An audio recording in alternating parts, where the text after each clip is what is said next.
I'm John Patrick Green. I am the creator of Investigators High-Rise Hijinks, one of this year's World Book Day 2024 books. I'm here to tell you about a book that I read recently. This one is a picture book called Julia's House Goes Home. It is the final entry in the Julia's House series of picture books written and illustrated by Ben Hatke. I have the first book right here. This is where the story began, in Julia's House for Lost Creatures. I read the second and third one on my computer.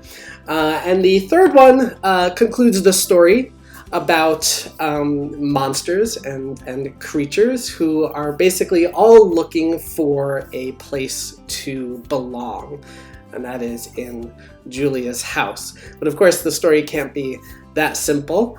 They have lots of adventures and trials and tribulations, as well as trolls and tribulations to contend with. And as I said, it's all about found family and finding a place where you feel like you truly belong and can call home.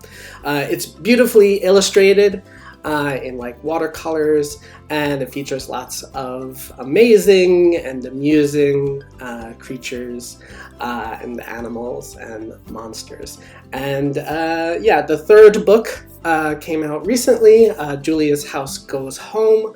It finishes off the entire story to a very delightful conclusion, and so if you have a chance, you should check it out. This one is called, well, the first book is called Star the Elephant. This is part of the Surviving the Wild series by Remy Lai. The second book is Rainbow the Koala. And these are early reader graphic novels that are inspired by true stories about animals out in the wild. And they're very, very charming, and they're very, very cute.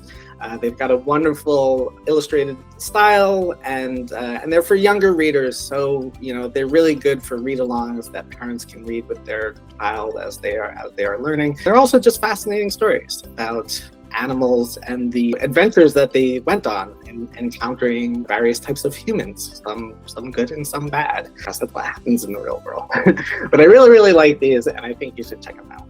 And this one is called Barb the Last Berserker. Now, you're actually not going to be able to find it called Barb the Last Berserker, because I believe overseas, I'm from America, I believe over where you are, it's called Barb the Brave. But this book is about this girl right here named Barb, and she is like a warrior character, berserker or barbarian. She's this warrior, and basically the story is like a sword and sorcery type of fun adventure where Barb, this very strong and charming as well character, goes on this adventure, and she meets a lot of interesting creatures and some monsters, and it turns out some monsters aren't necessarily all bad and all that scary, despite how big they seem. But this one is a lot of fun. The art is wonderful. It is by this duo called Dan and Jason. They are a writing and illustrating team, so they actually take turns coming up with the story and coming up with the pictures. It's a fascinating read that I think you will all enjoy. But a book that I read recently that I really enjoyed is Doomsday Camp.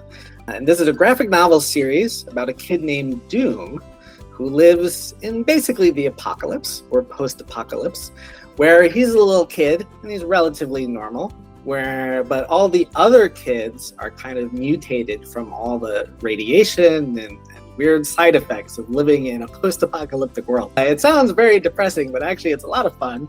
There are a lot of monsters and weird characters and stuff, and so Doom, he basically starts up this camp to make friends with all these bizarre creatures, and they go on adventures, and they have to, defend their lifestyle, where they live, their home, from other dangers and monsters and stuff that are out there. And this one is a graphic novel series called Mayor Goodboy.